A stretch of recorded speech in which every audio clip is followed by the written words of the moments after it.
The car slides past. Your chest moves before your brain does. You call it money anxiety, but it feels more like failing.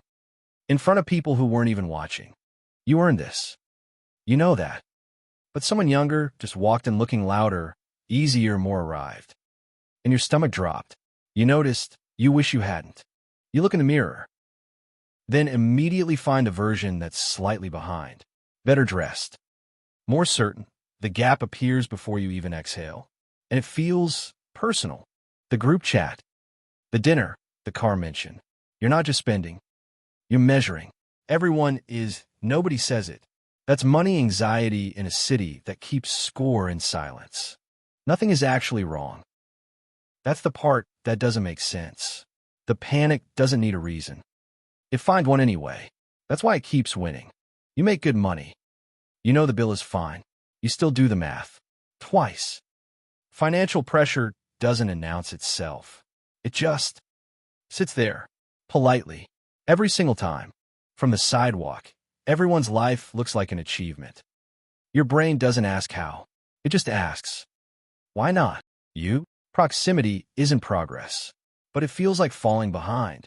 37% of adults named inflation their main financial challenge in 2024.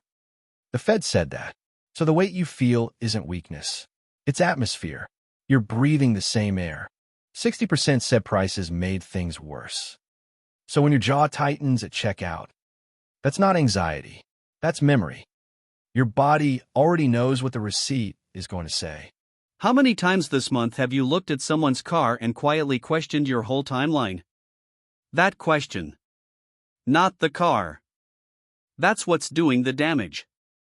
Average household spending hit $78,535 in 2024. Housing alone, 33.4%. Financial pressure isn't personal when the math is this loud. The numbers are just already decided. You didn't fail. But your street keeps getting redefined. Someone renovates. Someone upgrades. And quietly, your version of normal shrinks. That's how financial guilt moves in. Your brain isn't reacting to the number. It's reacting to the question behind it. Do I belong here? That's money anxiety. It just borrows the language of money to feel rational. You don't want to watch. You want what it seems to give them. Certainty. Belonging. The feeling that they figured something out. And you're still calculating. When you see someone else's upgrade, what lands first? Envy, shame, or a strange little relief that you're not the only one trying this hard?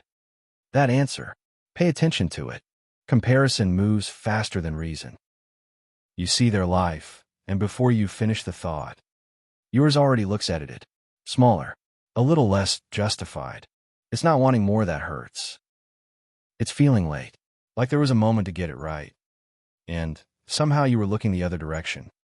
Every purchase since feels like proof. From the outside, you look solid. Inside, you're mid-negotiation. Competent face. Crowded head. Financial pressure doesn't care how well you present. It lives behind the expression. One person's upgrade becomes your emergency. You didn't decide that. It just happened. Scroll. Compare.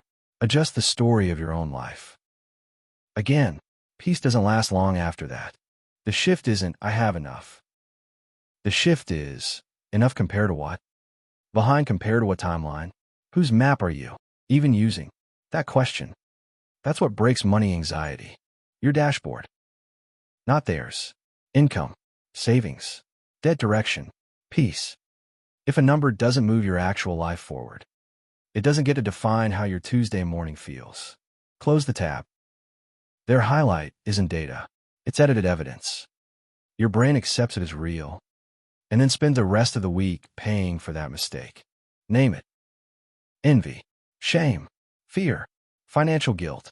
Say the word. When it has a name, it stops pretending to be truth. It becomes a signal. That's a different kind of power. Give money one place in the week. Not every anxious moment. Not every scroll. One calm check-in. That's it. A panic guess costs more than you think. 3 numbers. Savings rate, debt direction, sleep quality. That's the list. Not their car, not their kitchen. Just 3 numbers that are actually yours. Next video builds it. You don't need a louder life. You need a clearer one. When you write down what you actually want, the city gets quieter. Not gone, just quieter. The noise is still there. It doesn't leave, but at some point it stops owning the morning. That's what changes first, not the city. What you decide to let it mean. You are not behind. You're building something that costs less to explain, less to perform. The mirror room gets smaller when you stop needing it to confirm you. The win isn't feeling rich. It's feeling steady while other people perform. That's the quiet end of money anxiety. Not a number, just less internal noise after you check the account. If this hits somewhere real, subscribe to Quiet Money. Not to chase more. Just to think more clearly the next time the world tries to turn your life into someone else's competition.